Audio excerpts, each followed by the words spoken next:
वहीं नए साल में सबकी निगाहें उत्तराखंड के मुख्यमंत्री पुष्कर सिंह धामी पर टिक गई हैं। नया साल उत्तराखंड के लिए कई मायनों में खास है, तो वहीं नए साल में धामी सरकार के सामने कई बड़ी चुनौतियां भी होंगी। एक तरफ लोकसभा और निकाय चुनाव, तो दूसरी तरफ यूसीसी, भू कानून, मूल निवास समेत कई ऐसे मुद्दे हैं जो आने वाले समय पर प्रदेश की धामी सरकार की दिशा तय कर सकते हैं। देखिए एक खास रिपोर्ट। 2024 में सीएम धामी की अग्नि परीक्षा। धामी को पार करने होंगे चुनौतियों के पहाड़। लोकसभा चुनाव में 5 सीट जीतने का दबाव। लोकसभा के बाद निकाय चुनाव की परीक्षा। साल 2024 सूबे के मुख्यमंत्री के लिए सबसे बड़ी अग्नि परीक्षा लेकर आया है। लोकसभा चुनाव में बीजेपी की नैया पार लगाने का पूरा दारोमदार पुष्कर सिंह धामी पर रहेगा। मोदी और शाह को भी सीएम धामी से काफी उम्मीदें हैं। उत्तराखंड में जीत की हैट्रिक लगाकर 5 सीट जिताने की जिम्मेदारी धामी पर ही मानी जा रही है और यही वजह है कि धामी सरकार ने अभी से आगामी लोकसभा चुनाव की रणनीति पर काम करना शुरू कर दिया है। हालांकि सीएम का कहना है कि नई साल में सारी चुनौतियों पर पीएम मोदी के दिशा निर्देश में पार पा लिया जाएगा। चुनौतियां हैं और प्रदेश की जनता के आशीर्वाद से, हमारे आदरणीय प्रधानमंत्री मोदी जी के मार्गदर्शन में, ईश्वर की कृपा से सभी चुनौतीपूर्ण जो हमारे मुद्दे रहे हैं, चुनौतीपूर्ण विषय रहे हैं, उन सभी पर हमने निर्णय लिए हैं और आगे भविष्य में भी उन सब पर निर्णय लेंगे। प्रदेश के हित में जो भी जरूरी निर्णय होगा वो हम लेने में कतई भी पीछे नहीं हटेंगे। लोकसभा चुनाव के आसपास होंगे निकाय चुनाव। यूसीसी लागू करने का सरकार लेगी धाकड़ फैसला। आंदोलनकारियों को 10% क्षैतिज आरक्षण। भू कानून, मूल निवासी बनेंगे बड़ी चुनौती। 2 साल से अधूरी कैबिनेट के चल रही सरकार। राज्य में निकाय का कार्यकाल समाप्त हो गया है। लोकसभा चुनाव के आसपास ही निकाय चुनाव होने हैं। निकाय चुनाव को धामी सरकार के कार्यकाल का रिजल्ट माना जा रहा है। धामी सरकार ने प्रदेश में यूसीसी यानी समान नागरिक संहिता लागू करने का ऐलान किया था। यूनिफॉर्म सिविल कोड के लिए गठित कमेटी अपना काम कर चुकी है। अब सरकार यूसीसी लागू करने की दिशा में आगे बढ़ रही है। हालांकि कई संगठनों ने इसका विरोध किया था। ऐसे में नए साल में यूसीसी लागू करना सरकार का एक बड़ा फैसला हो सकता है। वही राज्य में लंबे समय से राज्य आंदोलनकारियों के लिए सरकारी नौकरियों में 10% क्षैतिज आरक्षण का विधेयक लटका हुआ है। उत्तराखंड में लंबे समय से सख्त भू कानून की मांग चल रही है। इसे लेकर सरकार पर दबाव भी बना था। वही मूल निवासी को लेकर भी सरकार ने एक बड़ा फैसला लिया था, जिसके तहत मूल निवासियों के लिए स्थायी निवासी पत्र की बाध्यता खत्म की थी।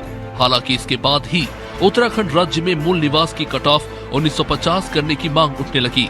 ऐसे में साल 2024 में मूल निवास का मामला और बड़ी आंदोलन की ओर इशारा कर रहा है। निश्चित तौर पर देश के अंदर एक भरोसा कायम करने की कोशिश करेंगे कि अगर कांग्रेस की सरकार आती है, इंडिया गठबंधन की सरकार आती है, तो जो न्याय से आज देश वंचित है, देश का किसान, जवान, महिला, पुरुष, आम नागरिक जो आज न्याय की मांग के लिए संघर्ष कर रहा है, उसके साथ न्याय होगा, उसको न्याय मिलेगा। और निश्चित तौर पर मेरा पूरा भरोसा है कि आने वाला 2024 इस देश के साथ न्याय करेगा और निश्चित तौर पर जो चुनौतियां आज देश के नागरिकों के सामने हैं, उससे उन्हें मुक्ति मिलेगी।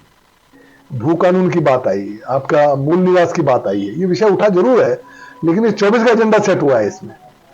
इसी में हमने 23 में एक और बड़ा काम किया, जो हम उत्तराखंड आंदोलनकारियों को क्षैतिज आरक्षण का जो मामला है, पर्वत समिति ने अपनी रिपोर्ट तैयार करके विधानसभा को सौंपी हुई है। किसी भी समय विधानसभा सत्र बुलाकर हम उसको करने जा रहे हैं, तो 2024 में हमारी एक उपलब्धियों में से जुड़ेगा। इसके साथ साथ जो कॉमन सिविल कोड है, उसके लिए भी उत्तराखंड एक पायनियर स्टेट बनने जा रहा है, जिसकी पूरी तैयारियां प्रारंभिक हम लोगों ने कर ली है।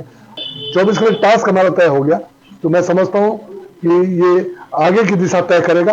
राज्य जिस ओर बढ़ रहा है, उत्तराखंड समृद्धि की ओर आगे जा रहा है और 2025 तक, जैसे हमने कहा, कि हम उत्तराखंड को बहुत आगे तक ले जा पाएंगे, उसके लिए हम लोग काम कर रहे हैं। कैबिनेट विस्तार पर हो सकता है फैसला।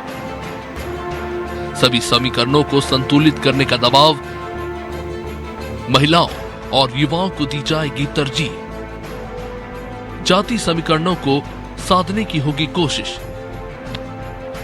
2025 तक ड्रग्स फ्री उत्तराखंड का लक्ष्य।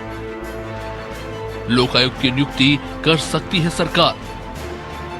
सीएम 2 साल से अधूरी कैबिनेट के साथ सरकार चला रहे हैं। नए साल में धामी को अपने कैबिनेट विस्तार पर बड़ा फैसला लेना होगा। इतना ही नहीं, इस विस्तार में युवा, महिला और जातिगत समीकरणों को साधने का दबाव रहेगा। वही ग्लोबल इन्वेस्टर समिट के दौरान उत्तराखंड में निवेश के लिए 3.5 लाख करोड़ रुपए के प्रस्ताव पर MOU साइन हुए हैं। हालांकि हाल ही में 44,000 करोड़ रुपए की ग्राउंडिंग हो चुकी थी। तो वही अब राज्य सरकार के लिए एक बड़ी चुनौती यही है कि जो करार निवेशकों के साथ हुए हैं, उस करार के तहत 100% ग्राउंडिंग की जा सके। उत्तराखंड में नशे का कारोबार तेजी से फल फूल रहा है। ऐसे में धामी सरकार ने साल 2025 तक ड्रग्स फ्री उत्तराखंड का लक्ष्य रखा है। वही लंबे समय से लोकायुक्त के नियुक्ति की मांग उठती रही है। ऐसे में माना जा रहा है कि लोकसभा चुनाव से पहले धामी सरकार लोकायुक्त को नियुक्त कर मास्टर स्ट्रोक खेल सकती है।